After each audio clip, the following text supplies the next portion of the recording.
Assalamualaikum warahmatullahi wabarakatuh. Hai teman-teman semua, apa kabar hari ini? Semoga semua teman-teman selalu dalam keadaan sehat.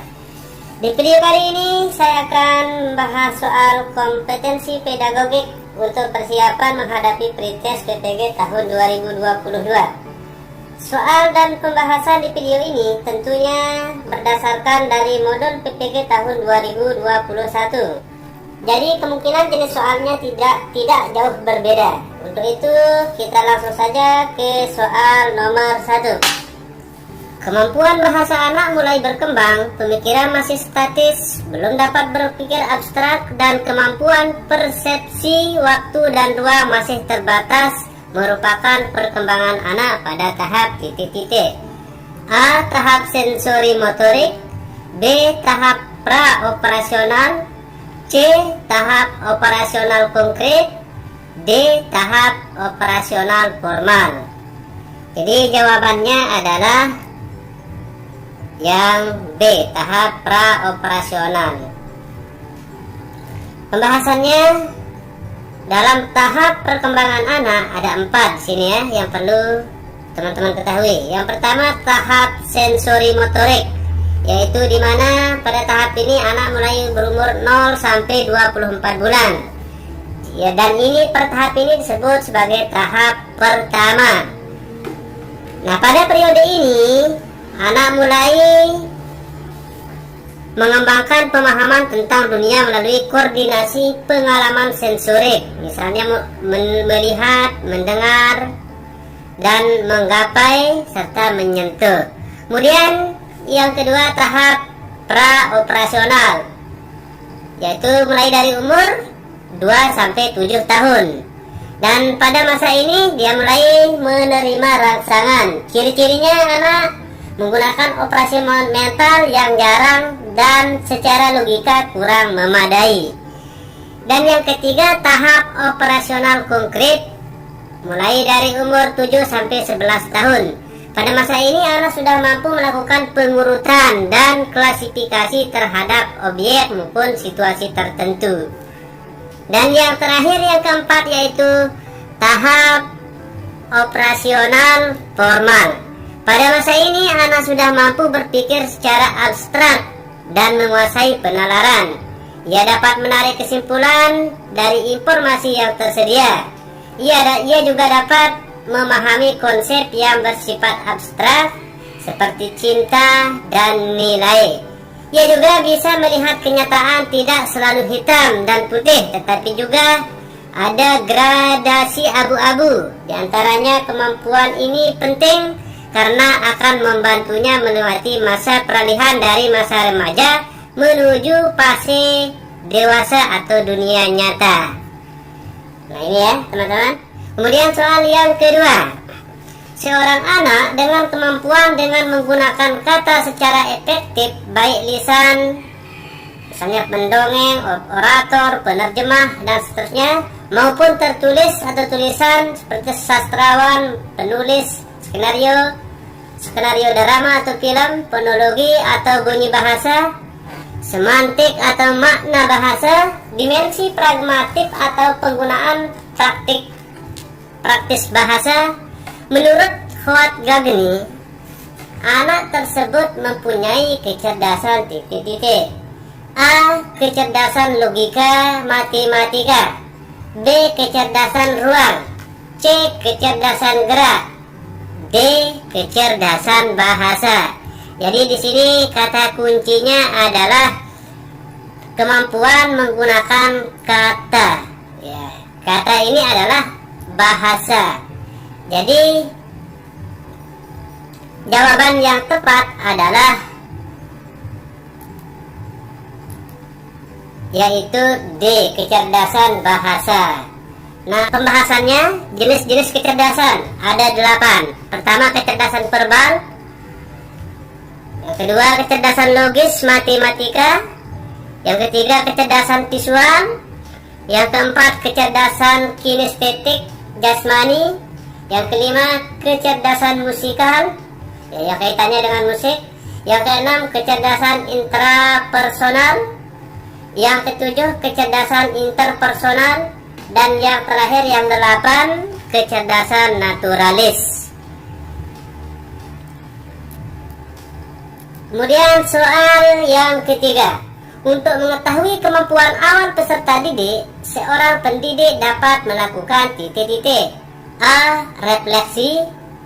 B. Pengayaan materi pelajaran. C. Tes awal atau pretest. D. Latar belakang peserta didik.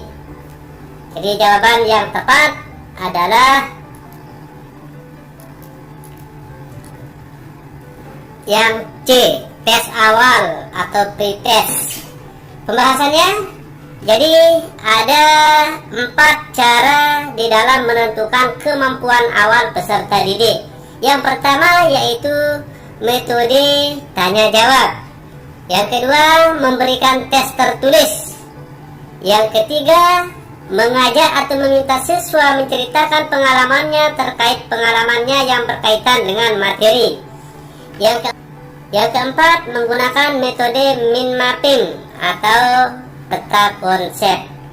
Jadi ini adalah cara untuk mengetahui kemampuan awal daripada peserta didik. Oke teman-teman, kemudian soal yang keempat. Dalam mengidentifikasi kasus kesulitan belajar dapat dilakukan dengan metode kriterion referenset, yang bukan merupakan tahap metode kriterion referenset adalah titik-titik. A. Menetapkan angka nilai kualitatif minimal yang dapat diterima, misalnya 50,0 atau 6,0. B. Menganalisis kemampuan peserta didik. C. Membandingkan prestasi dari setiap siswa dengan angka nilai batas lulus tersebut. Secara teoritis, mereka yang angka nilai prestasinya berada di bawah lulus tersebut diduga sebagai siswa yang mengalami kesulitan belajar. Menghimpun siswa yang diduga mengalami kesulitan belajar serta mencari siswa yang mengalami gejala terparah atau yang nilainya jauh di bawah siswa penderita belajar lainnya. Jadi jawaban yang tepat adalah yang B. Ini yang bukan ya. Menganalisis kemampuan peserta didik. Jadi pembahasannya metode kriterion referenset, yaitu tes yang mengasumsikan bahwa instrumen evaluasi atau soal yang digunakan telah dikembangkan dengan memenuhi syarat-syarat tertentu. Seperti tahapan-tahapannya, menetapkan angka nilai kualitatif, membandingkan prestasi. Yang ketiga, menghimpun siswa yang diduga mengalami kesulitan belajar. Dan yang keempat, membuat ranking atau tingkatan guna mempermudah dalam pemberian prioritas layanan psikologis. Oke, kita lanjut soal yang kelima. Dalam kompetensi pedagogik, guru menguasai teori belajar dan prinsip-prinsip pembelajaran yang mendidik. Dalam prinsip pembelajaran yang mendidik, guru harus titik-titik. A. Melaksanakan proses pembelajaran yang sesuai jadwal. B. Menerapkan berbagai pendekatan strategi, metode, dan teknik pembelajaran yang mendidik secara kreatif dalam mata pelajaran yang diampu. C. Menggunakan strategi pembelajaran. D. Hanya menggunakan teknik pembelajaran. Jadi jawabannya adalah yang B. Menerapkan berbagai pendekatan, strategi, metode, dan teknik pembelajaran yang mendidik secara kreatif dalam mata pelajaran yang diampu. Kemudian selanjutnya kita lanjut pada soal nomor 6. Salah satu unsur strategi pembelajaran adalah mengidentifikasi dan menetapkan spesifikasi dan kualifikasi hasil atau output dan sasaran atau target yang harus dicapai dengan mempertimbangkan aspirasi dan selera masyarakat yang memerlukannya. Newman dan Logan Amir Syamsuddin Ma'mun 2003. Penerapan dari unsur strategi di atas dalam konteks pembelajaran adalah titik-titik. A. Menetapkan spesifikasi dan kualifikasi tujuan pembelajaran, yakni perubahan profil perilaku dan pribadi peserta didik. B. Mempertimbangkan dan memilih sistem pendekatan pembelajaran yang dipandang paling efektif. Yang C. Mempertimbangkan dan menetapkan langkah-langkah atau prosedur, metode dan teknik pembelajaran. Yang D. Menetapkan norma-norma dan batas minimum ukuran keberhasilan atau kriteria dan ukuran baku keberhasilan. Jadi jawaban yang tepat adalah A. Menetapkan spesifikasi dan kualifikasi tujuan pembelajaran, yakni perubahan profil perilaku dan pribadi peserta didik.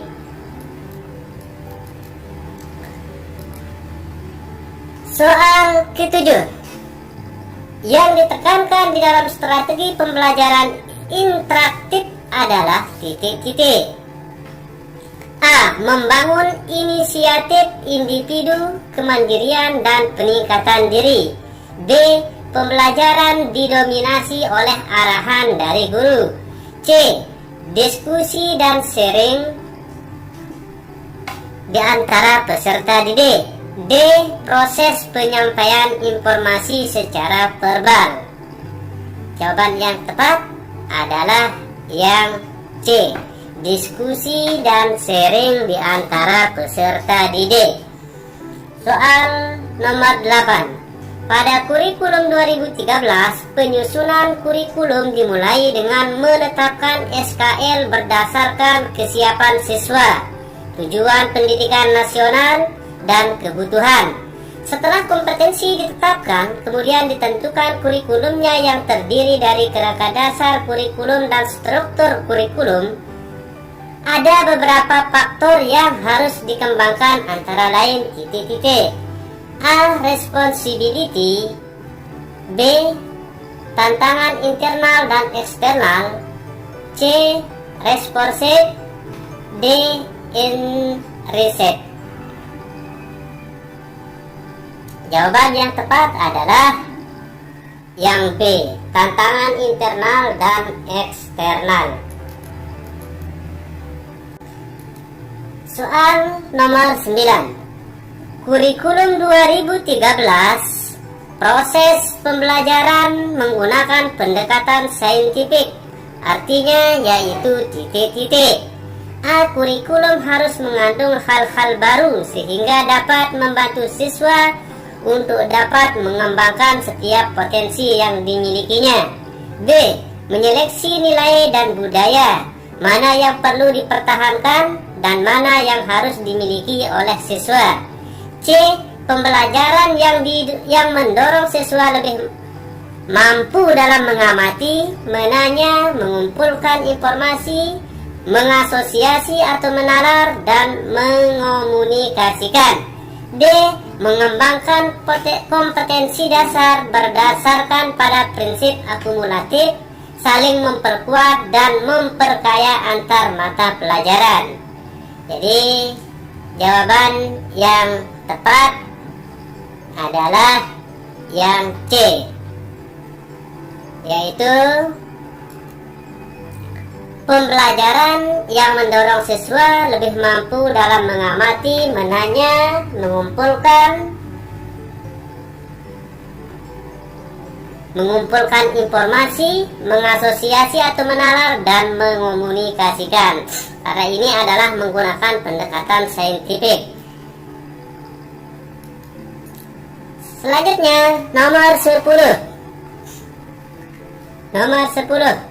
Upaya guru dalam memberikan kesempatan kepada siswa untuk merefleksikan pengalaman belajar yang telah dialami. Yang paling optimal adalah dengan cara titik-titik. A. Guru memeriksa tes atau pekerjaan rumah setiap akhir pelajaran. B. guru menggunakan pertanyaan terarah maupun pertanyaan bersifat penelusuran saat pembelajaran berlangsung. C. Guru mewawancarai tiap siswa tentang capaian atau masalah belajar yang dihadapi siswa dalam belajar. D. Guru menugaskan siswa untuk menuliskan kesulitan dalam belajar. Jadi jawaban yang tepat adalah yang B. Guru menggunakan pertanyaan terarah maupun pertanyaan bersifat penelusuran saat pembelajaran berlangsung. Oke teman-teman, jadi ini adalah 10 soal pretest PPG tentang kompetensi pedagogik di dalam menghadapi soal-soal pretest PPG tahun 2022. Demikian dan terima kasih. Assalamualaikum warahmatullahi wabarakatuh.